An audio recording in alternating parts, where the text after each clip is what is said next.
For the sake of you that's just joining us by Spreaker or by YouTube Live, welcome to King's Mansion. Appreciate y'all joining us. And for those that also by Facebook Live, we appreciate you joining us. And wow, what a great day. God is so good. Anyways, I'm gonna, before I get started with the message, we have to do we have to give this message to the Lord, because you know it's not about me, not about anything I do. It's all about God. And without God doing it, the work, without God doing, I want to thank you for just leading. It's hard to even begin. So we'll just start with that. Lord, we want to ask you this today, dear God, that you would prepare the hearts and the mind of those that are going to hear this message to receive your word, to receive the blessings of God, to receive what you have for them today, dear God, that they might know you a little closer, they might grow a little closer to you, that they might understand your word a little bit more. And for those that don't know you, dear God, and hear this message, we pray that you plow fields in their heart, dear God, that you might give them a heart of flesh, that they might be able to receive your word, that this word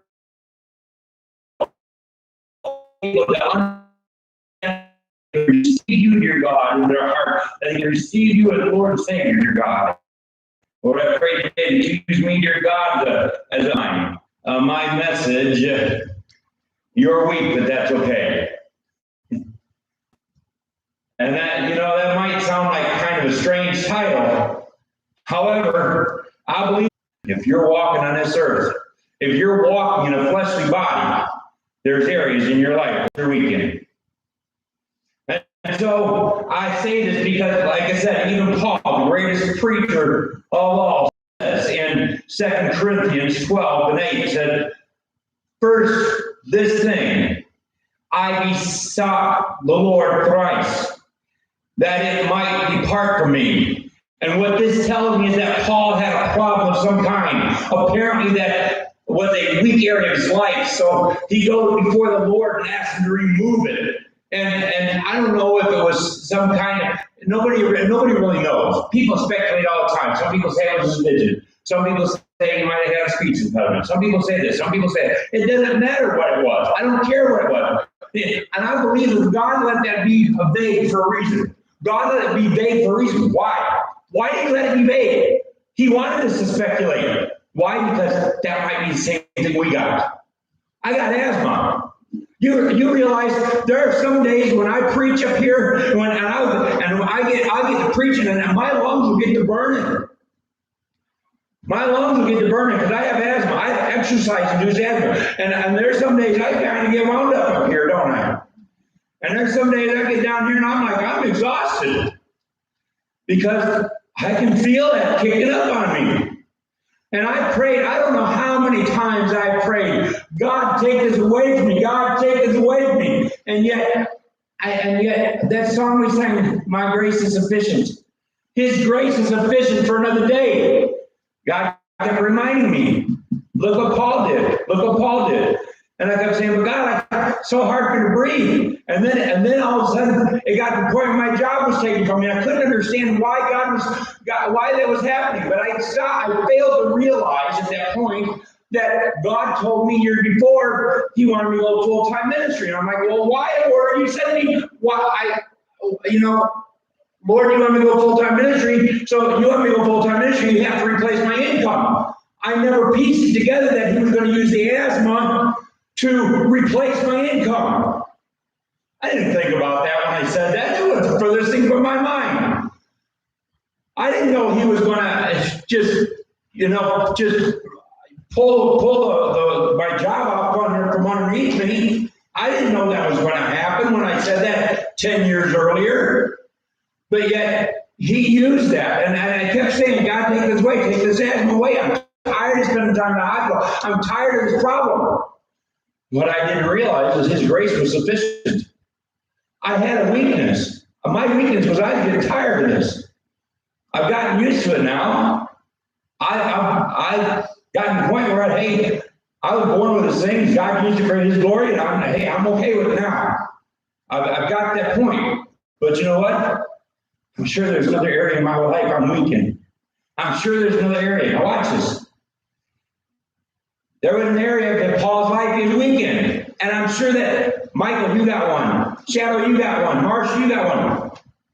You got one too, my friend. Oh, you got one too.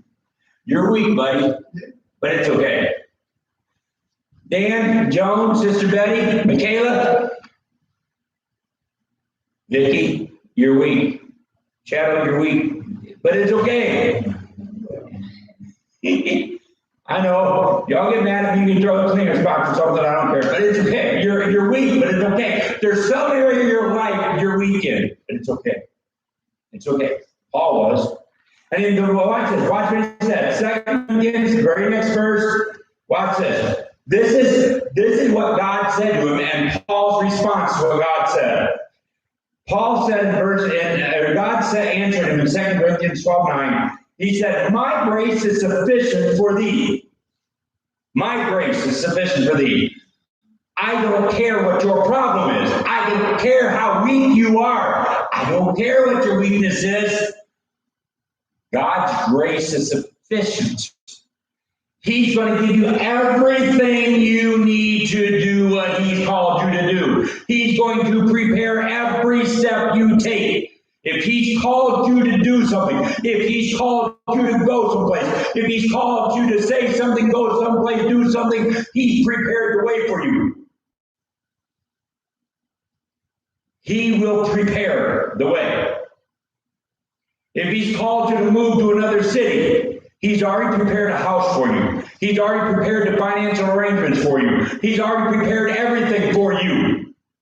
He called me to go full-time ministry, and I said, Lord, you need to replace my income. When God told me to go full-time ministry, He had already prepared everything. I fought for 2 years to get the VA to give me 100%. You know what? They still never gave me 100%. They still have me at 60%, but they're paying me at 100%. They're paying me at 100%. And guess what? Because they're doing that, everything is taken care of. My medical bills are taken care of. My travel pay is taken care of. My expenses are being taken care of. Because God, why? Because God provided that for me. He allowed all this to be taken care of.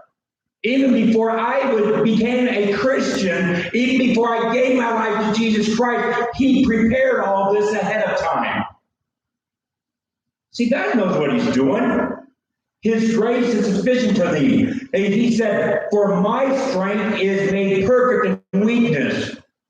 Look, we've all got a problem. We've all got a weakness. We've all got something in our life that's going to drag us down. We've all got some place that we're weak in. You know what I wanted to do today? I wanted to bring in, I wasn't able to do it, but I wanted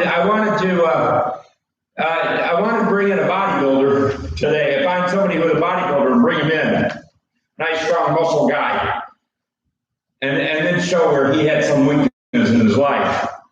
I also wanted to bring in a police officer dressed in uniform. And then while he was up here, I was going to ask him, if you stand out here and you're flagging traffic in that uniform, what do people do? And he's going to say, well, they stop for me. And I'm going to say, now, if you take that uniform off and you go out there, and you go to stop traffic, what are they going to do to you? He's going to look at me and say, well, probably run me over. It's like this, a lot of these people who are the crossing guards, a lot of people don't stop for them. But they have vests on. That vest shows they have to be there. But without that vest, they have no authority. But without that vest gives them the